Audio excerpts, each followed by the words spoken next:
To make your suspenders, you're going to need to have scissors, glue stick, 4 buttons, a piece of thread that's either black or brown, or you could use white if you want, a piece of paper of the button backgrounds, a brown piece of paper, and then your brown material.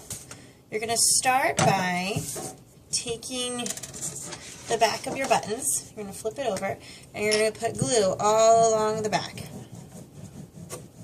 Make sure you do it really well so everything will stick nicely. You're then going to take your brown piece of paper and glue it right on top. It doesn't have to be perfect. You're going to push it down.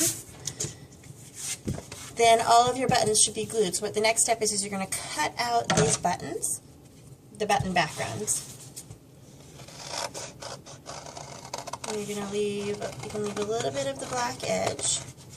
Sometimes I like to just cut it off if it gets too complicated, and then use it to do a little bit of the more detail. And you're going to do this to all 4 of these. So now I have all 4 of my backgrounds cut out. I'm actually going to flip them over because I'm not going to use this side to sew onto my suspenders. I'm going to use this side, the brown side. And I'm going to get all my buttons set up on top of them. So I have 4 buttons for all 4 things.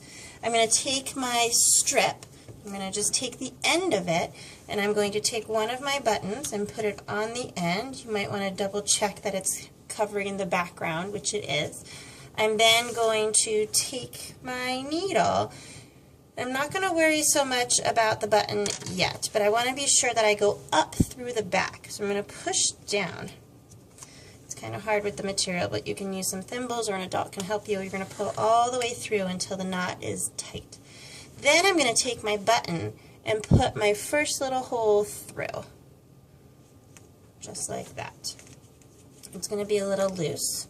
But then what you're going to do is you're going to go down through another hole in the button. And you're just going to keep going up and down through the different holes until you feel like it's secure. So now I've reached the point where the button's really attached. I can't really pull it off, and I've reached sort of the time where it's time for me to cut off my string. So you want to cut off leave about an inch or so, and cut that so that you can take the ends of your string, your thread I should call it, and so that you can tie it. You just want to tie it into a couple knots so that it doesn't pull through. And then if you want to just clean this up a little bit, you can. You can take all the little ends and just snip them a little shorter, like that. And I have it right towards the end with just a little bit left over. And then I want to, on my other strip, do it close to the end as well. So I'm going to put this next one close to the end as well. You're then going to want to get sized by a parent to be sure where you're going to put the next buttons, because they're going to be right around your hips. So it might be that on the other ends of these strips you end up putting it more like up here, because you want it to be right on your belt line and you want your straps to be nice and tight around your body. So you'll have to get a parent to size you. But you can start by doing the first 2 on your 2 separate strips. Now, I was sized and I didn't need to go to the end for this end of them, but the other end of these strips, the other end of this strip starts right there. So they're different sizes. And what you're going to do is you're going to then have a parent really size you so that they cross in the back. So these buttons would be in the back, and they'd go right down to your pants line. And then at the end of these strips, these buttons would go right at the front, at the other part of your pants line.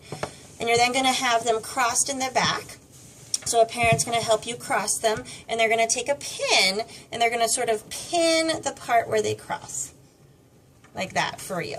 So a parent's going to help you do that so that you're ready for them to be crossed in the back. So once you get it pinned, you then need to get your thread again. You need to get some thread and a needle again. And what you're going to do is, it doesn't matter about the pin, because we're going to take the pin out later, but you just want to sew sort of up and down. So you want to pull it out through the back. And so up and down around the pin, you're making something that's called a tack. So you're making just these 2 pieces of fabric stick together by just going up and down and up and down. It doesn't really matter how it goes. You just want to make a little bit of it going up and down, maybe about 5 or 6 times to make sure that it's really stuck on there. Okay, and then when you come back out the other side, wherever you have your ending, you want to once again cut this off. You can end in the front or the back, it's up to you. I ended it in the front, so it doesn't really matter. You want to separate your two threads just like we did when we were tying off the thread on the buttons.